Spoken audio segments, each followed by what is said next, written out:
Assalamualaikum warahmatullahi wabarakatuh dan salam sejahtera. Apa khabar? Cikgu harap semuanya sihat.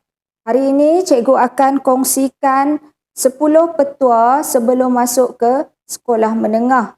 Ini khas untuk murid tahun 6. Sebelum itu, cikgu mohon kerjasama daripada anak murid cikgu untuk subscribe, like dan share channel Cikgu Rosma. Okey. Petua yang pertama iaitu perlu cari maklumat awal sekolah yang akan dimasuki. Cikgu rasa perkara ini amat penting supaya anak murid cikgu tidak berasa janggal ketika melangkah kaki ke sekolah menengah nanti. Maklumat awal akan menjadikan kamu lebih tenang kerana tempat yang kamu tuju itu adalah sekolah baru itu pasti menjadikan kamu berasa asing dan serba tidak tahu sehinggakan kamu jadi gelisah. Oleh itu, apabila kamu mendapat maklumat awal tentang sekolah tersebut, kamu akan berasa tenang dan perasaan janggal itu dapat dihapuskan. Yang kedua, petua yang kedua ialah kamu perlu tetapkan matlamat. Di sekolah menengah, kamu bakal memasuki alam baru yang lebih mencabar dan yang akan menentukan hala tuju kehidupan kamu selepas itu. Oleh itu, kamu perlu tahu apa yang hendak dicapai supaya kamu dapat fokus kepada matlamat tersebut. Tanpa matlamat yang jelas, kamu akan tercari-cari jalan mana yang hendak dituju dan apakah penghujungnya. Selain daripada matlamat utama itu, kamu juga perlu tahu aktiviti co-curriculum mana yang akan dipilih. Contohnya, jika kamu berminat dengan aktiviti yang mencabar, kamu boleh pilihlah pakaian uniform berkaitan dengan pengakap dan juga kadet polis. Itu ialah yang kedua, matlamat. Tetapkan matlamat. Yang ketiga, kita perlu bersedia dari segi fizikal dan mental. Belajar di sekolah menengah memang mencabar. Jika kita di sekolah rendah, subjek utamanya terdiri daripada bahasa Melayu, bahasa Inggeris, sains dan juga matematik. Tapi di sekolah menengah, subjek di sekolah menengah lagi lebih banyak. Untuk pelajar tingkatan 1 akan turut mempelajari banyak subjek yang lain seperti geografi, sejarah, pendidikan Islam, pendidikan moral, PJ dan lain-lain lagi. Selain daripada subjek teras itu. Subjek yang banyak itu sudah tentu akan memenatkan badan dan otak. Ini ditambah lagi dengan subjek yang baru dan sukar. Pasti menjadi tekanan yang akan berbeza berbanding semasa belajar di sekolah rendah dahulu. Okey, itu petua yang ketiga iaitu kamu perlu bersedia dari segi fizikal dan juga mental. Okey, yang keempat, kamu juga perlu cepat sesuaikan diri. Buang segera sifat kekanak-anakan yang masih dibawa daripada sekolah rendah. Guru-guru di sekolah menengah kebiasaannya menganggap anak-anak di sekolah menengah adalah lebih berdikari dan bukannya bersifat seperti kekanak-anakan yang perlu dilayan seperti di sekolah rendah. Jadi, untuk elakkan bersikap kekanak-anakan di hadapan mereka, tunjukkan anda adalah pelajar yang sudah matang dan berkeyakinan. Okay. Anda juga perlu memahami cara belajar di sekolah menengah lebih bersifat kendiri. Budaya belajar disuap guru tidak sesuai lagi di sekolah menengah. Para pelajar perlu belajar membuat nota dan mencari maklumat yang berkaitan mengenai apa yang dipelajari untuk meningkatkan kefahaman mereka. Keadaan ini sekiranya tidak difahami dengan jelas akan menyebabkan kamu ketinggalan di sekolah menengah nanti.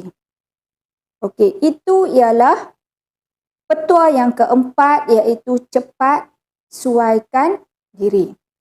Yang kelima.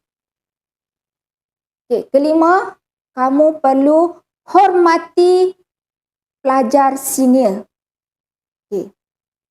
Hormati pelajar senior di mana kamu kena faham bahawa pelajar senior di sekolah menengah lebih besar dan mencabar ragamnya. Ada setengah sekolah pelajar paling senior berumur 19 tahun kerana mereka sedang berada di semester kedua tingkatan 6 atas.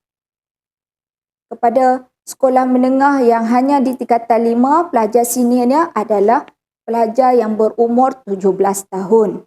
Sebab itu, kamu perlu tahu, kamu perlu ada hati yang kuat. Jangan cepat sentak apabila ditegur oleh senior. Anda perlu tenang, jangan kalut ketika berhadapan dengan mereka. Tunjukkan yang kamu sudah matang dan layak seperti remaja lain yang berada di sekolah menengah. Okey, apa yang penting? Tunjukkan sikap yang menggambarkan kamu menghormati mereka melalui tutur kata dan gerak badan. Kadang-kadang gerak badan itu boleh menimbulkan rasa curiga di hati orang lain yang akhirnya menyebabkan perbalahan berlaku. Jadi, kamu berada di sekolah menengah nanti, petua yang kelima ialah perlu hormati pelajar senior. Yang keenam. Petua yang keenam, kamu juga perlu jauhi kumpulan yang bermasalah di sekolah. Di mana-mana sekolah pun, mungkin ada segolongan pelajar yang sering menimbulkan masalah kepada pihak sekolah. Sekiranya kamu melihat kumpulan yang sebegini, elak jauhi daripada mereka. Tumpukan kepada matlamat kamu ke sekolah. Sekiranya kamu terpengaruh dengan mereka, diri sendiri yang akan rugi. Dengan siapa kita bersahabat, itu yang menentukan masa hadapan kita. Okey, itu petua yang keenam, iaitu jauhi kumpulan yang bermasalah di sekolah. Petua yang ketujuh, kenal pasti rakan yang sesuai dijadikan sahabat. Di awal persekolahan, kamu akan bertemu dengan pelajar yang sudah kamu kenali di sekolah rendah dahulu dan ada juga pelajar yang kamu belum kenali. Kamu tak pernah lagi berjumpa. Dalam tempoh awal persekolahan itu, berkawanlah dengan semua orang di dalam masa yang sama. Kenal pasti mereka mana yang sesuai untuk dijadikan sahabat. Sahabat yang baik itu mempunyai matlamat yang sama dan jelas seperti anda, iaitu untuk berjaya dengan cemerlang. Kesilapan memilih kawan mungkin akan membawa kamu kepada jalan yang salah dan merugikan. Itu yang cikgu takut tu. Petua yang ketujuh ialah kenal pasti sahabat rakan yang sesuai untuk diri kita. Yang seterusnya, yang ke-8. Kuasai subjek yang diajar oleh guru.